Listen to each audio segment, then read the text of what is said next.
place because I haven't showered, first of all. Second of all, I did not get ready because I really did not have the motivation. I've had quite a long week and weekend, so I just wanted to sit down and just have a bit of a calm, chill video. But yeah, so I have a lookbook, a winter lookbook coming this Friday. I know it's Christmas Eve, but it's fine. But I have a lookbook coming out this Friday, which stick around for that. So, yeah, so that lookbook's going up.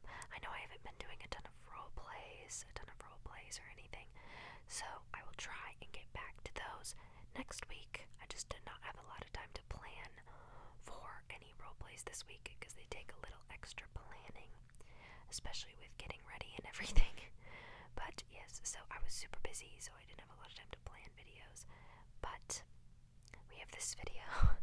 So as you can probably tell by the title, I have this it's called The Little Book of the Beatles. The Little Book of the Beatles. And it's quips and quotes from the Fab Four. So it's essentially just a book of quotes from the members of the Beatles, things they have said. So yeah, this is what we're going to be doing today. I've had this book for a while, but I haven't had like a big opportunity to flip through it. I hope everything is in good view. You can see it well.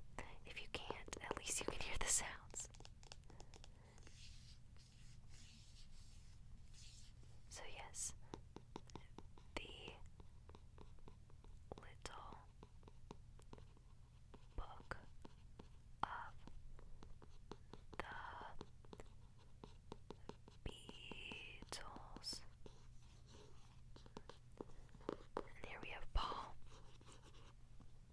John, Ringo, and George. John, Paul, Ringo, and George. And this book is quite tiny. Like, this is it compared to my hand. But yeah, so we're going to be reading this today.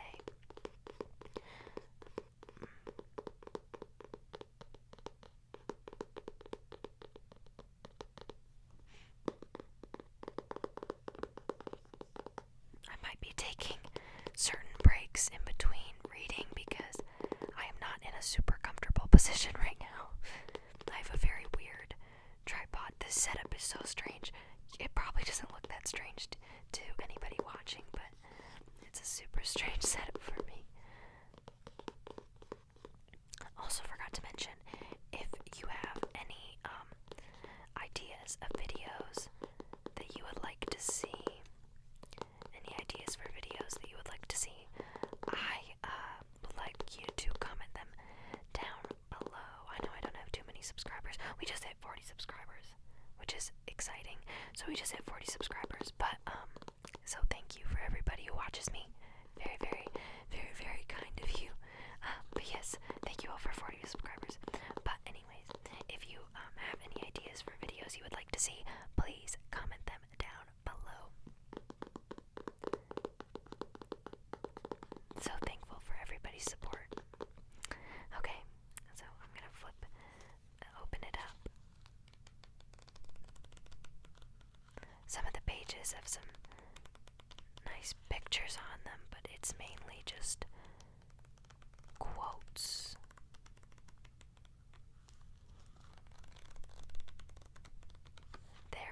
Let's check how many pages there are. There are 192 pages. 192 pages. So, I think what I'm gonna do is I'll just start flipping to random pages. I'll start by flipping through random pages, and then if I feel like I'm getting like the same quotes too many times, because like the pages are like stuck in certain places, you know how that is. But yeah, so I'll probably just begin by flipping through onto random pages and reading the quotes, and then at some point I might just go through sections, because it's set up into sections. Like, so if you open it, these are the chapters. So there's an introduction, Chapter 1, Hello, Goodbye.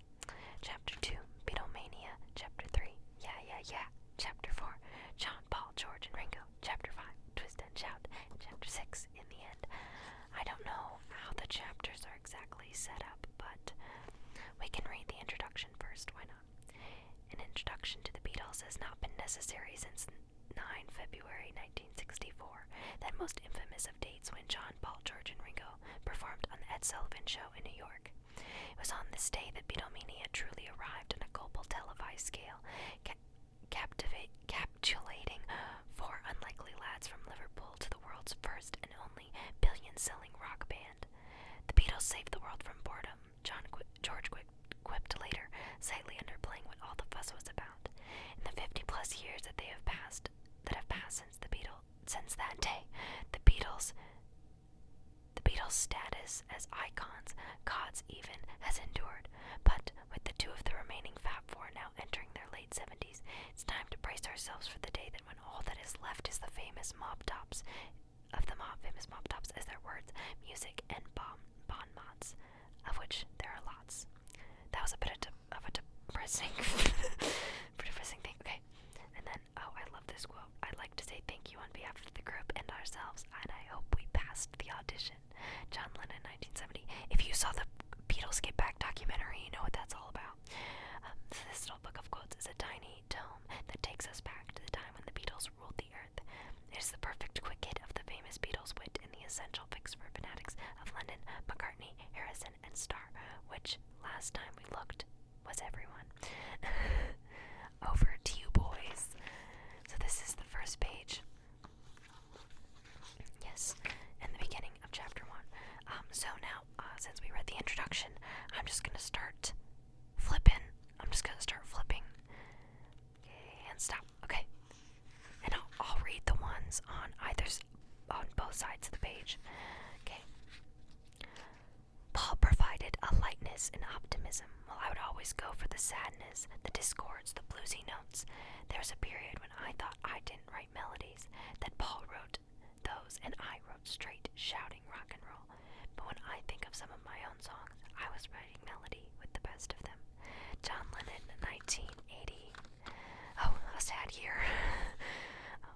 Okay, we've had enough performing now. I can't imagine a reason which would make us do any sort of tour ever again. 1967, John Lennon. Once again, if you saw the Beatles Get Back documentary, that's a pretty interesting statement. Or if you even know just about the rooftop concert at all. Flipping. Okay, this page is page 130 and 131. Count the money. John Lennon when asked what he will do when Beatlemania subsides. Love that one. The thing about the Beatles, they were a damn hot little band. No matter what you hear, even stuff that we thought was really bad doesn't sound so bad now because it's the Beatles. Yeah, I feel like people always have that criticism that people would like anything the Beatles did, which I'm like, yes, that is true. And what about it? And what about it? And what about it? You know, if you're a Beatles fan, you just know. So this is America. They must be out of their minds. Ringo Starr arriving in the U.S. for the first time, 1964. This page 38 and 39. I can see the Beatles sticking together forever, really. We've been together a long time. George Harrison in 1969. Well, that was quite short-lived, wasn't that? That quote was quite short-lived. Because, George was the one who wanted to leave the most. So, yeah. Pages 58 and 59. Because I can't fit them through my nose. Ringo Starr, when asked why he wears 2 rings on each finger. Good for Ringo, good for him. Ringo, always the jokester. 59. We were told, you're going to film in the Bahamas. Write a scene. Richard Lester, help director, 1966. I mean, didn't really give him a heads up, you know what, that's okay. Because Help is a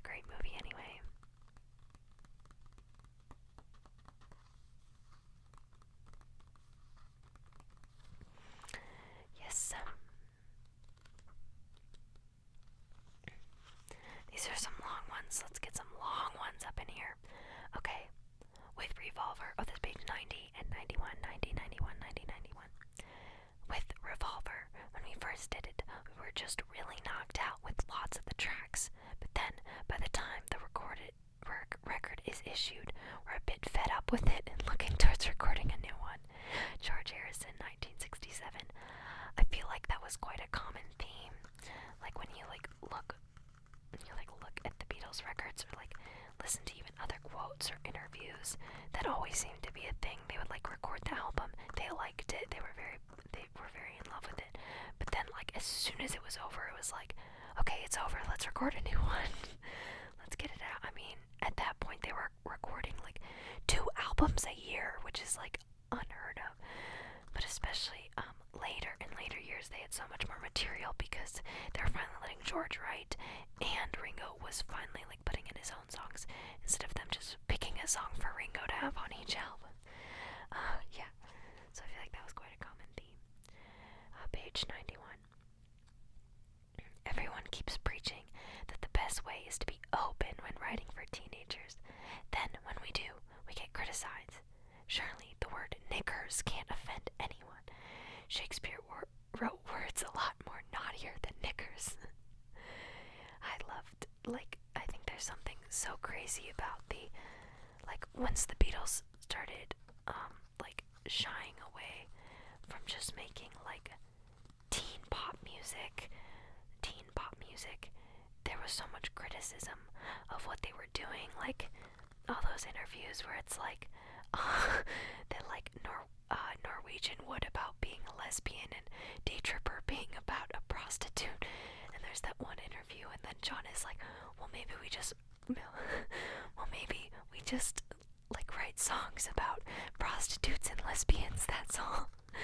Because the Beatles didn't really care so much about the criticism. They didn't really care so much about the criticism. They were like, we just write the music that we want to write. Let me see if I can find one of the other pages with pictures on it. The page is going to be yellow. I know that. They're all the same. Well, all the chapter pages are going to be the same. Well, I didn't think about that. Oh, more long ones. This is page 96 and 97. 96 and 97. The trips to India had really opened me up. I'd been let out of the confines of the group, and it was difficult for me to come back into the sessions. It was a job, doing something I didn't really want to do, and I was losing interest in being fab at that point. George Harrison. I do really get that. Well, it's crazy reading that quote. And then there was the quote where he was like, I think we'll stick together. I was like, George, I don't think so. But George, the India trips really influenced him a ton. And that's such a big thing in his music, his use of so many Indian instruments and other Asian instruments over near India. But and with the Maharishi, he was the one I think who really got the most into meditation. I think they all did, but I think George really embraced it. There's all those quotes of John saying he thought it was all baloney, and he never really believed the Maharishi. There's so many things like that that George really appreciated about the Indian culture, and how they how Indian culture influenced him. Okay, page 97. I used to have a hang-up about telling John and Paul and Ringo I had a song for the albums, because I felt at that time as if I was trying to compete. I don't want the Beatles to be recording rubbish for my sake because I wrote it, and on the other hand, I don't want to record rubbish just because they wrote it. The group comes first. George Harrison, 1969. Once again, I keep mentioning the Beatles Get Back documentary, but there's he is so, oh my gosh, George Harrison is the least confident person in the world. He only compares himself to Eric Clapton. His whole thing was oh, Clapton is better, you should just get Clapton. I'm like, George, give yourself some credit, jeez. And he was just so self-conscious about the music he would write. It's best solo career, in my opinion, out of any of the Beatles. As much as I love Wings, I'm like, George's solo career is absolutely incredible. It's like, because he could finally showcase all of the work that he had done, you know? And I think he just never gave himself enough credit for how good he was at songwriting.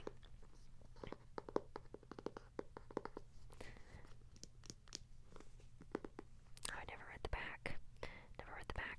The Little Book of the Beatles is filled with quotations by and about the band that revolutionized popular music the world over. From insightful quotes by fellow artists, collaborators, and friends to words of wit and wisdom from John, Paul, George, and Ringo themselves, you'll find more than 170 amusing and inspiring sound bites inside. And then there's that same quote that was at the beginning. I love the sound of this book. The hardcover is such a nice thing. I got this book at Barnes & Noble. It was on sale. I got it for $10, which is always a steal. Especially for something Beatles. You're like, are you kidding? This is cheap for like a Beatles book.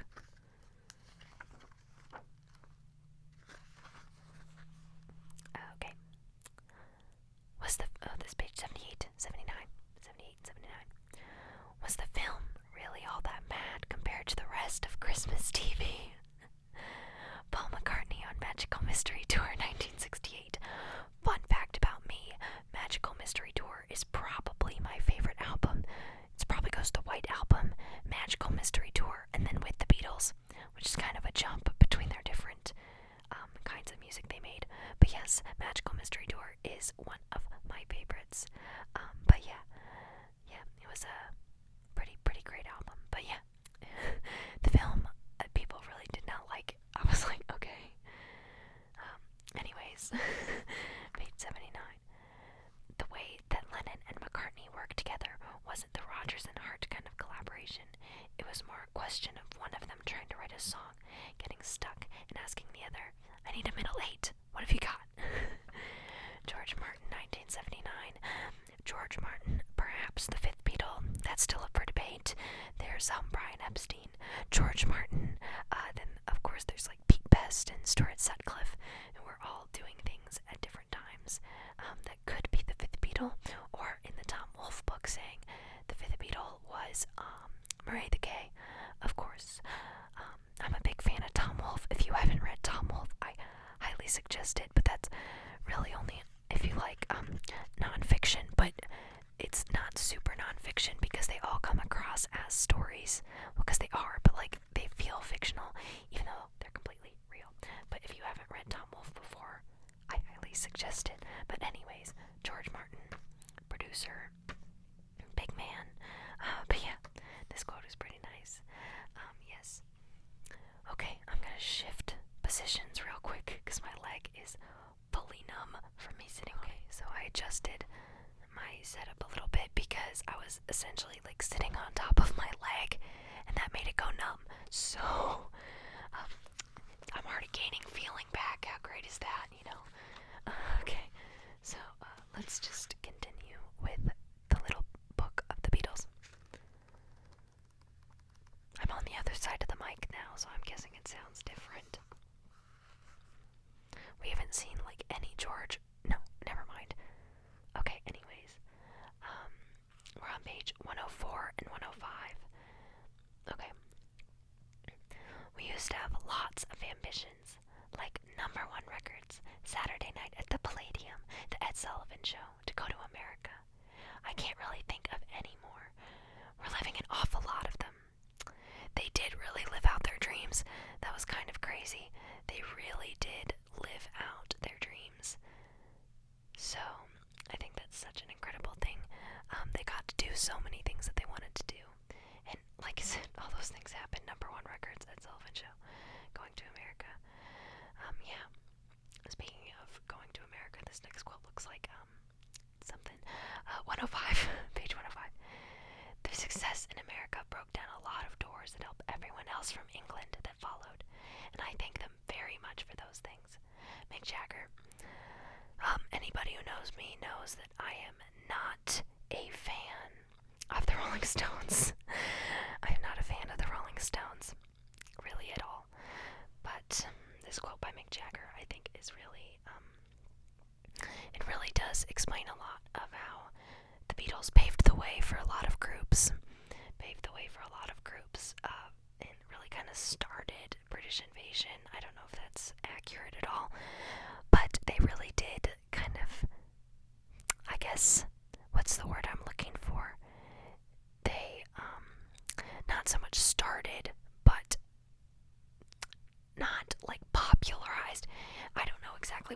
say. You might know what I'm trying to say. You might know what I'm trying to say better than I know what I'm trying to say. I'm trying to find a Ringo. Quote that I can. Okay. Okay, a Ringo quote finally making its rounds. I don't know if you can see my hair.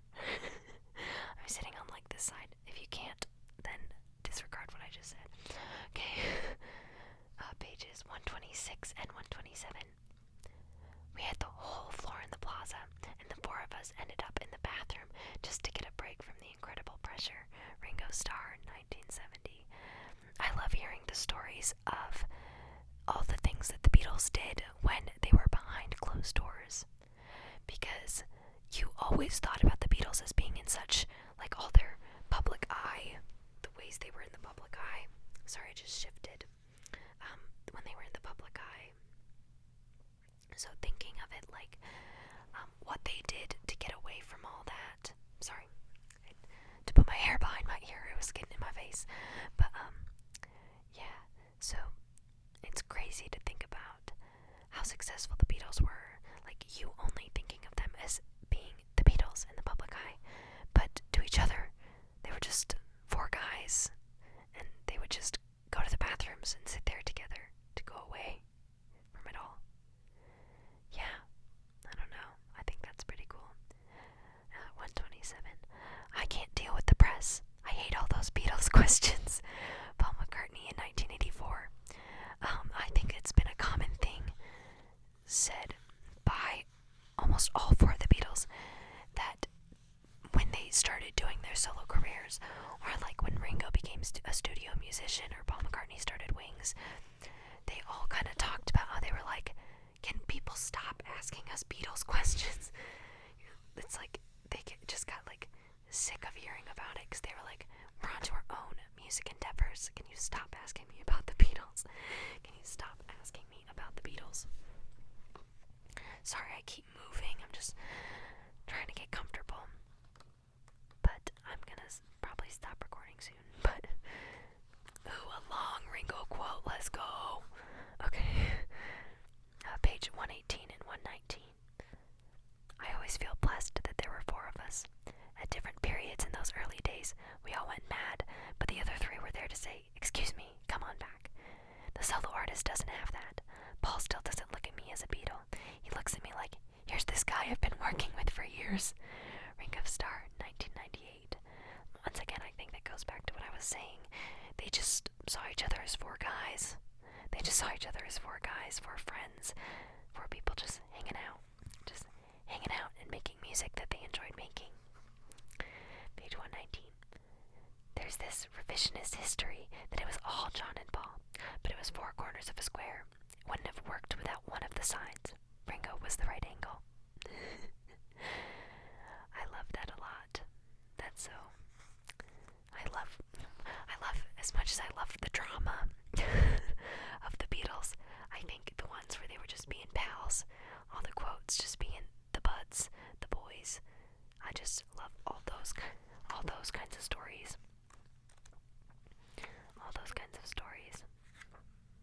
We already read that page. Now let's get a George Harrison. I want to get some of the early ones. We can go early. I don't know why I'm doing an accent. We can go. Okay, let's go here. Pages 54 and 55. Hamburg was kind of messy, having to sleep all together in one room. There was no bathroom or anything. George Harrison, 1967. Well, that doesn't sound like very much fun. No bathroom. Dude, okay. Page 55. Lots of people have asked us what we enjoyed the best. Concerts, television, or recording. We like doing stage shows because it's great to hear an audience enjoying themselves. But we like to hear the most is one of our songs taking shape in a recording studio, and then listening to the tapes afterwards to hear how it all worked out. Paul McCartney, 1963. Wow, crazy to think he said that in 1963. That was like beginning of their success. That's kind of crazy. Yeah, I love that. Let's go up into this first section. I feel like we haven't had so many so many Paul quotes. Okay, 36, 37. Okay. Anything in this business is a fad. We don't think we're going to last forever. We're just going to have a good time while it lasts. John Lennon. People only look at me as a Beatle, but my friends look at me as a whole person. Oh my gosh, I keep reading quotes that like I've talked like about the meaning of them like already. I feel like Ringo has said this like 3 times. Maybe that's just Ringo. 32 and 33. We both had our fingers in each other's pies. John Lennon on Songwriting with Paul, 1970.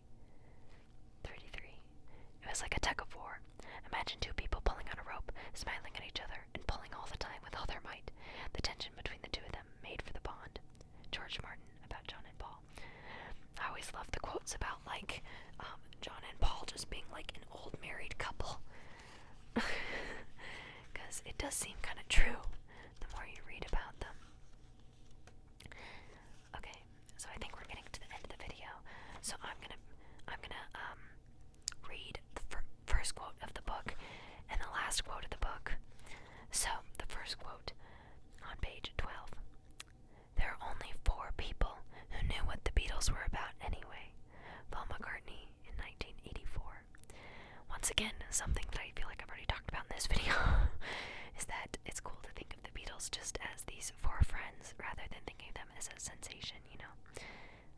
I'll read this one too, why not? 13. The fans gave their money and they gave their screams, but the Beatles gave their nervous systems. George Harrison, 1995. That one's very funny. I love it, I love it, I love it, I love it. Okay. And finally, page 192. While everybody else was going mad, we were actually the sanest people in the whole thing. George Harrison. See, now wasn't that a fun book? I know we didn't read the whole thing, but wasn't that fun? Gotta love the boys. Gotta love the boys. But yeah. Okay, so that was all the quotes I'm going to read for today. I hope you enjoyed the video. I hope you enjoyed the video and the quotes. You don't have to, but if you want to, like, comment, or subscribe. Like I said, we just hit 40 subscribers. Thank you a ton. But you don't have to like, comment, or subscribe. But if you want to, go ahead. And thank you so much for watching. And I just hope you continue to enjoy